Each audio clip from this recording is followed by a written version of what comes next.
Hi friends, ప్రస్తుతం మనం ఒక పెద్ద వార్త గురించి మాట్లాడుకుందాం. జోహో అనే ఒక పెద్ద కంపెనీ ఉంది. దాని వ్యవస్థాపకులు ఒక భారతీయుడు. ఆయన పేరు శ్రీధర్ వెంబు. ఆయన ఇటీవల ఒక సంచలన ప్రకటన చేశారు.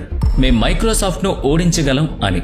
మనం కంప్యూటర్లలో ప్రజెంటేషన్లు, డాక్యుమెంట్లు లేదా షీట్లు తయారు చేయడానికి ఎక్కువగా MS ఆఫీస్ టూల్స్ వాడుతూ ఉంటాం.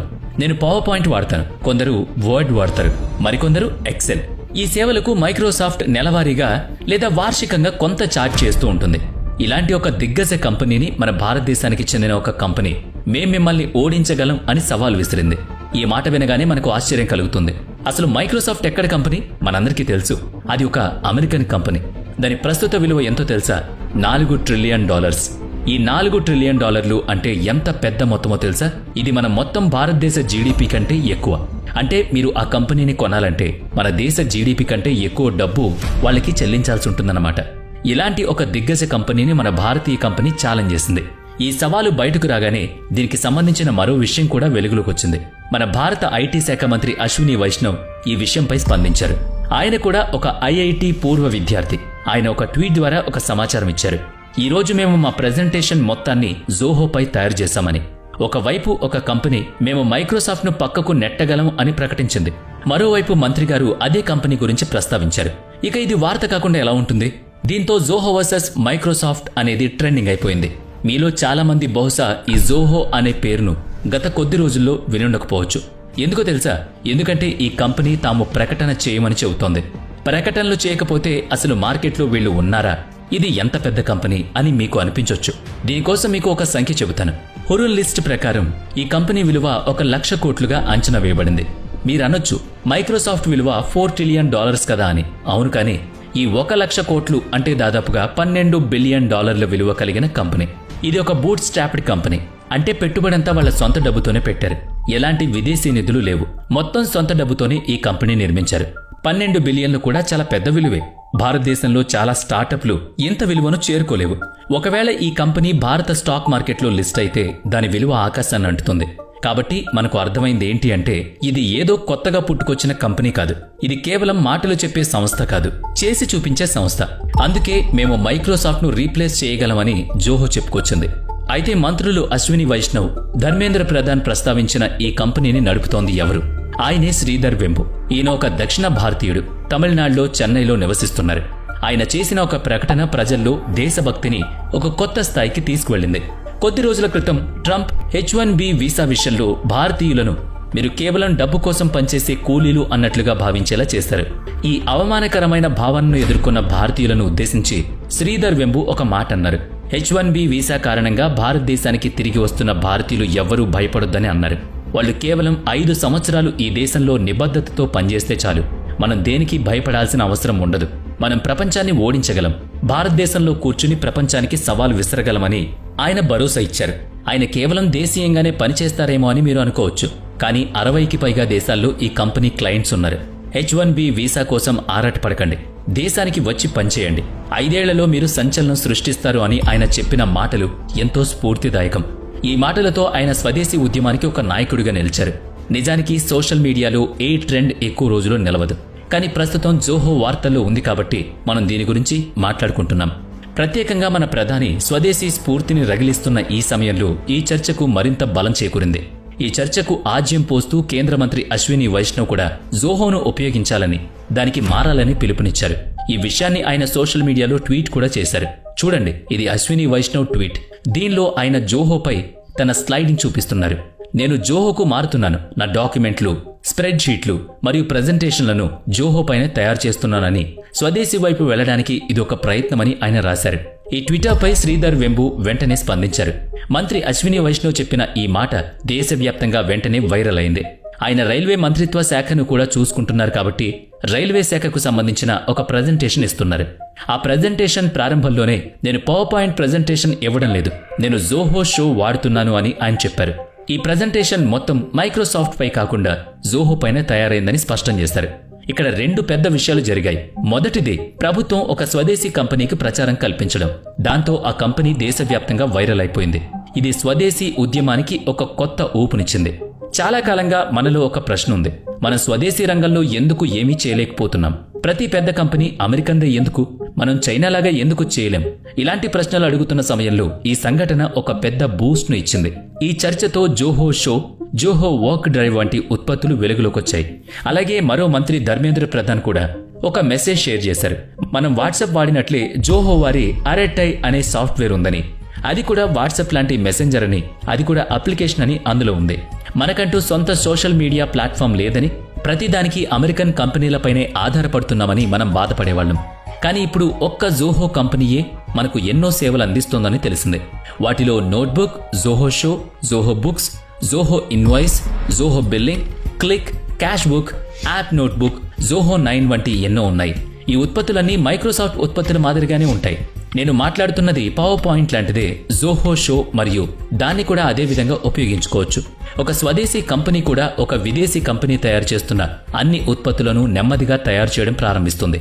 ఈ ఘటన సాధించిన వ్యక్తి మరెవరో కాదు, ఆయనే శ్రీధర్ వెంబు. జోహో వ్యవస్థాపకులు శ్రీధర్ వెంబు ఒక సాధారణ కుటుంబం నుంచి వచ్చారు. ఆయన ఐఐటి మెడ్రాస్ నుంచి ఎలక్ట్రికల్ ఇంజనీరింగ్ చదివారు. పిహెచ్డి చేయడానికి అమెరికా వెళ్లారు. అక్కడ H1B వీసాతో ఉద్యోగం చేసే అవకాశం ఉన్నప్పటికీ దాన్ని వదులుకుని భారతదేశానికి తిరిగొచ్చారు. తన సొంత గ్రామంలోనే తన కంపెనీని స్థాపించాలని నిర్ణయించుకున్నారు. భారతదేశానికి తిరిగొచ్చాక తమిళనాడులోని తన సొంత జిల్లాలోనే పని ప్రారంభించారు. ఆ జిల్లా పేరు తెన్కాసి.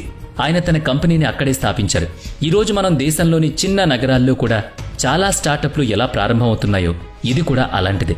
1996లో ఆయన మొదట అడ్వెంట్నెట్ పేరుతో ఒక సాఫ్ట్వేర్ డెవలప్మెంట్ సంస్థను ప్రారంభించారు. 2009లో ఈ కంపెనీ పేరును జోహో కార్పొరేషన్గా మార్చారు. మీలో చాలా మంది ఇది వార్తల్లోకి రాకముందు బహుశా దీని పేరు కూడా విని ఉండరు. కానీ మీకు ఆశ్చర్యం కలిగించే విషయం ఏంటి అంటే, ఈ కంపెనీ ప్రతి సంవత్సరం $1 బిలియన్ పైగా ఆదాయాన్ని ఆర్జిస్తోంది. అంటే సుమారుగా 8,700 నుంచి 8,800 కోట్ల వార్షిక ఆదాయం సంపాదించే భారతీయ కంపెనీ ఇది. ఎలాంటి ప్రచారం లేకుండా నిశ్శబ్దంగా పనిచేస్తుంది ఇది. శ్రీధర్ వెంబు దీన్ని తమిళనాడులోని ఒక చిన్న జిల్లాలో స్థాపించారు. తరువాత దీని ప్రధాన కార్యాలయాన్ని చెన్నైలో ఏర్పాటు చేశారు. ఈ రోజు ప్రపంచవ్యాప్తంగా వీరికి కార్యాలయాలున్నాయి. 18,000 కంటే ఎక్కువ మంది ఉద్యోగులు అక్కడ పనిచేస్తున్నారు. వారి డేటా మొత్తం 16కి పైగా డేటా సెంటర్లలో భద్రపరచబడింది. వీరికి 130 మిలియన్ల యూజర్లున్నారు. ఇది ఏమాత్రం చిన్న కంపెనీ కానే కాదు కదా. ఇది పూర్తిగా భారతదేశంలో తయారై ప్రపంచం కోసం పనిచేస్తున్న పెద్ద కంపెనీ. అసలు వీరి సేవలను ఎవరు తీసుకుంటారు? మీరు ఎన్నో పెద్ద బ్రాండ్లను వీరి క్లయింట్ల జాబితాలో చూడొచ్చు. ఉదాహరణకు Amazon, Netflix, Cisco, Mercedes Benz, Ford, Hyundai, Suzuki, Citibank, HDFC, Philips వంటి ఎన్నో పెద్ద బ్రాండ్లు వీరి సేవలను వినియోగించుకుంటున్నాయి. వీళ్ళందరూ జోహో యొక్క CRM సేవలను వినియోగిస్తున్నారు. CRM అంటే కస్టమర్ రిలేషన్షిప్ మేనేజ్మెంట్. ఈ సేవలు సులభమైన భాషలో చెప్పాలంటే, కస్టమర్లు ఒక ప్రోడక్ట్ను వాడిన తర్వాత వారి అనుభవాలను, వారితో జరిపే సంభాషణలను సేవ్ చేయడానికి ఈ కంపెనీ ఒక సాఫ్ట్వేర్ను తయారు చేస్తుంది. వీరి అత్యంత ప్రసిద్ధ ఉత్పత్తి జోహో CRM. దీన్ని సులభంగా అర్థం చేసుకోవడానికి కస్టమర్ కేర్ నంబర్కు మీరు కాల్ చేసినప్పుడు ఏం జరిగిందో చెబుతాను. మొదట మీకు ముందుగా రికార్డ్ చేయబడిన వాయిస్ వినిపిస్తుంది. ఈ సేవ కోసం ఈ నెంబర్ నొక్కండి అని. ఎగ్జాంపుల్, తెలుగు కోసం 1 నొక్కండి అని అడుగుతుంది. మీరు ఆ నెంబర్ని నొక్కినప్పుడు మీ కాల్ సంబంధిత వ్యక్తికి వెళుతుంది. మీరు మాట్లాడే సంభాషణ రికార్డ్ అవుతుంది. అదే సమయంలో మీరు చెప్పిన విషయాలన్నీ వారి ముందు ఉన్న కంప్యూటర్ స్క్రీన్పై నోట్ అవుతూ ఉంటాయి. మీరు చెప్పిన సమస్య, దానిపై తీసుకోవాల్సిన చర్య వంటి రిమార్క్స్ అన్నీ కూడా అక్కడ అప్డేట్ అవుతాయన్నమాట. ఇవన్నీ కస్టమర్ అనుభవాన్ని మెరుగుపరిచే సేవలు. జియో వంటి పెద్ద కంపెనీలు కస్టమర్ కేర్ నంబర్ బదులుగా తమ యాప్లో చాట్ బాట్ను ఉపయోగిస్తాయి. మీరు టైప్ చేసే ప్రతి ప్రశ్నకు అది సమాధానమిస్తుంది. AI సహాయంతో దానికి హిందీ వంటి భాషను కూడా నేర్పిస్తారు. ఈ CRM సేవలు ముఖ్య ఉద్దేశం కస్టమర్ సమస్యలను పరిష్కరించి వారికి మెరుగైన అనుభూతిని కలిగించడం. ఇక శ్రీధర్ వెంబు చేసిన సేవలకు గాను ఆయన పద్మ పురస్కారంతో సత్కరించబడ్డారు. 2024లో ఆయన సెమీకండక్టర్ తయారీ రంగంలోకి ప్రవేశించడానికి కూడా ఆసక్తి చూపించారు. అంతేకాదు జోహో ఇప్పుడు పేటీఎం లాగే జోహో పే అనే పేమెంట్ ఆప్షన్ కూడా తీసుకొచ్చింది. ఆయన స్థాయిని అర్థం చేసుకోవడానికి ఒక ఉదాహరణ, ఎన్విడియా వ్యవస్థాపకులే స్వయంగా వచ్చి ఆయన్ను కలుస్తారు. ఇంత గుర్తింపు ఉన్నప్పుడు ఏదైనా పెద్ద కంపెనీ వచ్చి వీరిని కొనేస్తుందేమో అనే సందేహం వస్తుంది. కానీ 2009 నుంచి ఇప్పటి వరకు ఎవ్వరూ కొనలేదు. బహుశా ఈ కంపెనీ స్వతంత్రంగానే ఉంటుందనుకుంటా. ఎందుకంటే ఈ కంపెనీకి 33% లాభం వస్తుంది. 8,700 కోట్ల వార్షిక ఆదాయంలో నికరంగా 2,800 కోట్ల ఆదాయం చేస్తుంది. ఇంత లాభం వస్తున్నప్పుడు బయట డబ్బుతో అవసరమేముంది? ఆ డబ్బునే మళ్లీ పెట్టుబడిగా పెట్టి ఏటా 30% వృద్ధి సాధిస్తూ కంపెనీ ఎదగొచ్చు. విలువ పరంగా చూస్తే భారతదేశంలో లిస్ట్ కాని కంపెనీల్లో సీరం ఇన్స్టిట్యూట్ ఆఫ్ ఇండియా తర్వాత జోహో 2వ అత్యంత విలువైన కంపెనీ. కానీ వీటన్నిటికన్నా ఆశ్చర్యపరిచే విషయం మరొకటి ఉంది. శ్రీధర్ వెంబు స్థాపించిన ఈ కంపెనీలో అతిపెద్ద వాటాదారు ఆయన సోదరి రాధా వెంబు, రెండవ అతిపెద్ద వాటాదారు ఆయన సోదరుడు వెంబు శేఖర్. తన ఆలోచనతో తాను నిర్మించిన కంపెనీలో శ్రీధర్ వెంబు కేవలం 5% వాటాను మాత్రమే కలిగి ఉన్నారు.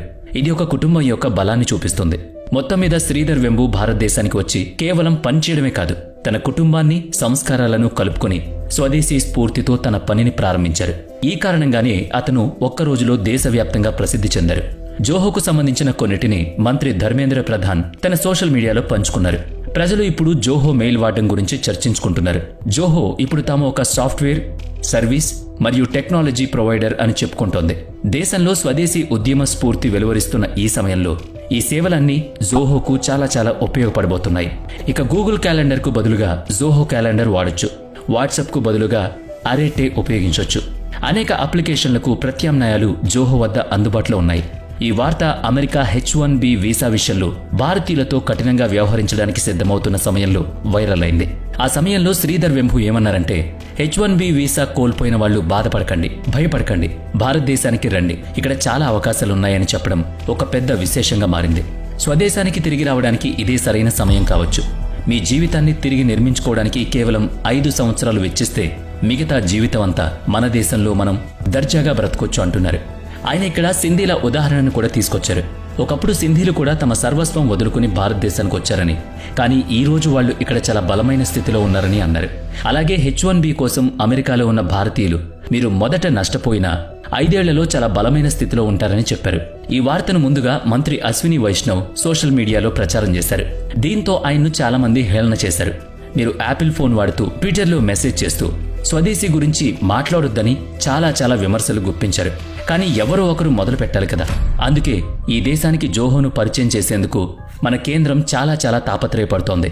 ఇది నిజంగా 4 ట్రిలియన్ల మైక్రోసాఫ్ట్కు ఆందోళన కలిగించే విషయమో కాదో పక్కన పెడితే, ఒక భారతీయ కంపెనీ ఇలాంటి సవాల్ విసరడం అనేది నిజంగా మనమందరం గర్వించదగ్గ విషయం.